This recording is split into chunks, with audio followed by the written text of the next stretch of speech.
Magandang buhay mga kaganda!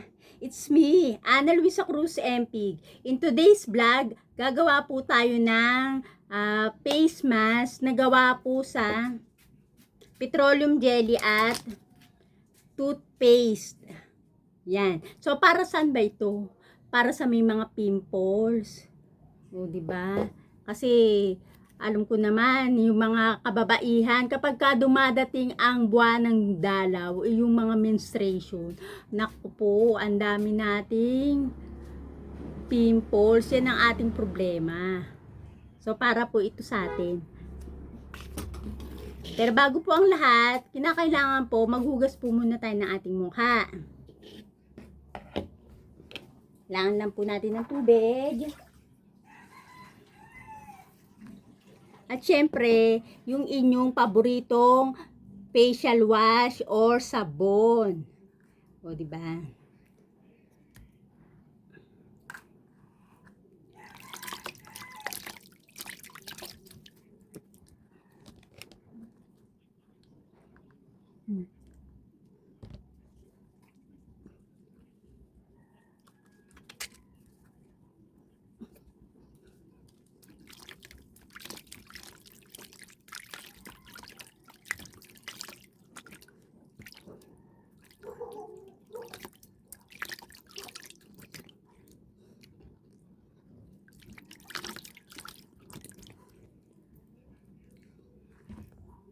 Palitan natin tubig.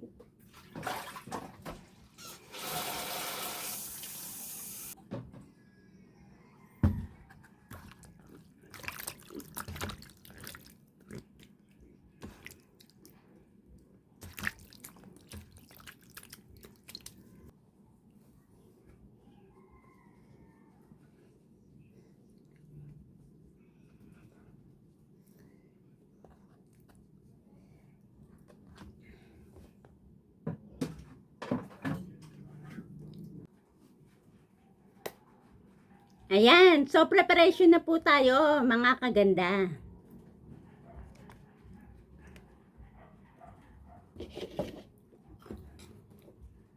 Kailangan po natin ng toothpaste. Yung toothpaste na gagamitin po natin, dapat po yung plain lang, yung white ha.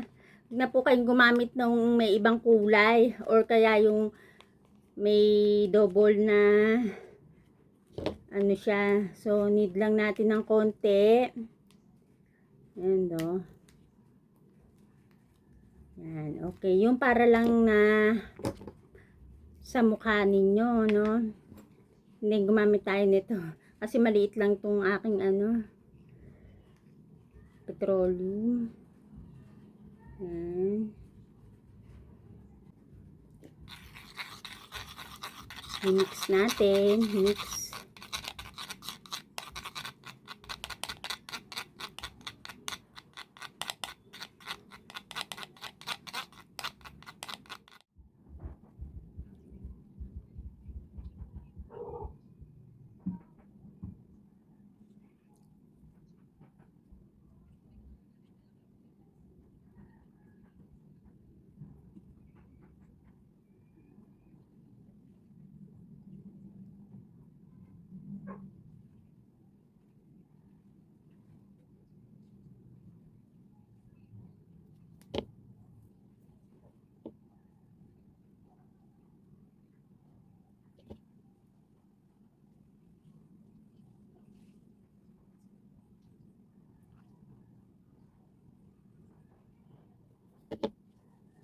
Ito ng ano dito.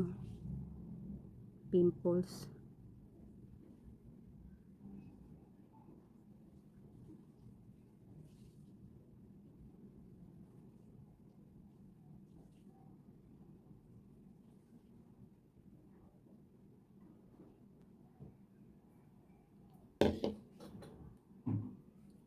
So, ayan po.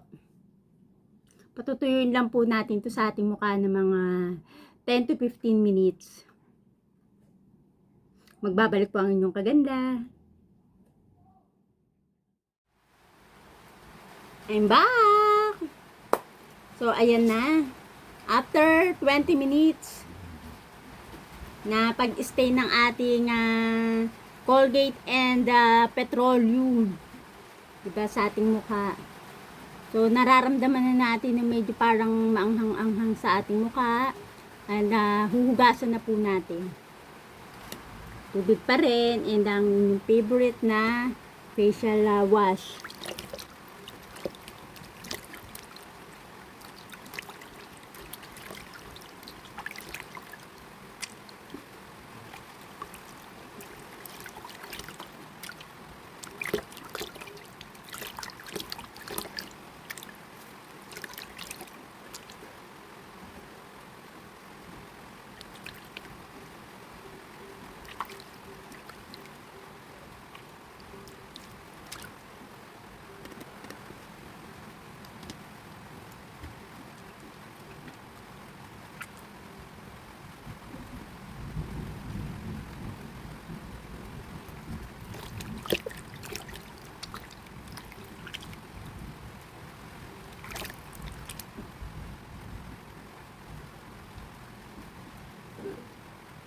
Ito natin tubig.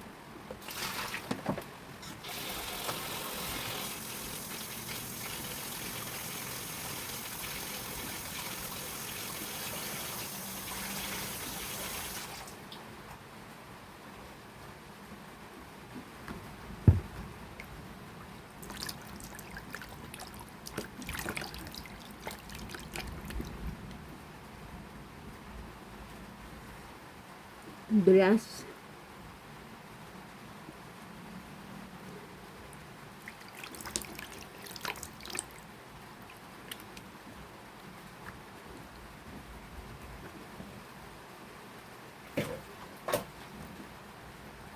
Lapit natin, ha. Ayan. Closer look.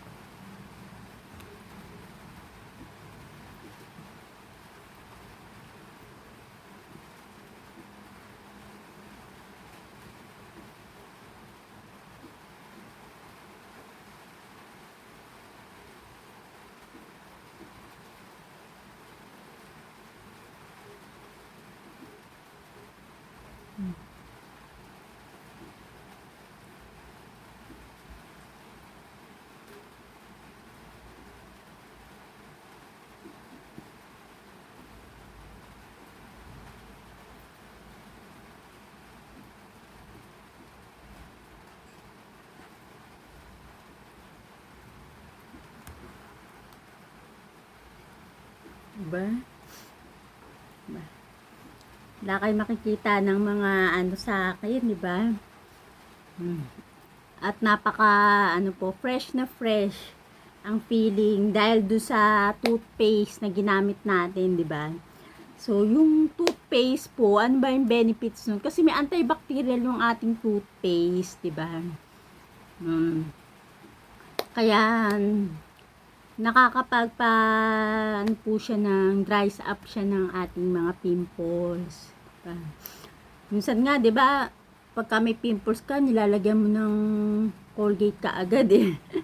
Ganun po yung karaniwang ginagawa ko kasi nga yung pagsuswell nung ating pimples, minsan nakaka-irritate, nakakainis, makati, 'di ba? Parang makati yung ating pimples. So, ang ginagawa ko para matigil yung pangangati niya, nilalagyan ko kaagad ng toothpaste.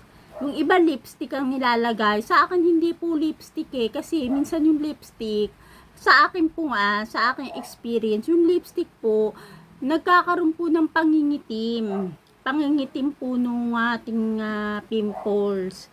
Kaya nagkakaroon ng pimple marks. No, minsan hindi naman siya nagkakasugat, pero dahil nangingitim yung pimples, yun na nagiging marka, 'di ba? So, kung makikita nyo po, wala naman po akong pimple marks, 'di ba? So, sign of aging na lang dahil syempre, pero kita nyo naman. Yan, 'di ba? So, yun po. Kung mapapasyal po kayo sa aking ibang mga video sa YouTube channel ko, makikita nyo po previously, meron na rin po akong naging video nito, yung petroleum and the toothpaste, diba? Kasi isa rin po siyang nakaka-glass skin, 'di ba? So ayan po, kung nagustuhan niyo po ang video na ito, huwag niyo pong kakalimutang i-like at subscribe na rin po ang aking channel, Ana Luisa Cruz Empig. At para ma-update naman po kayo sa mga susunod ko pa pong mga beauty tips and home remedies na pampaganda, i-click nyo na po ang notification bell. Maraming salamat po. Bye!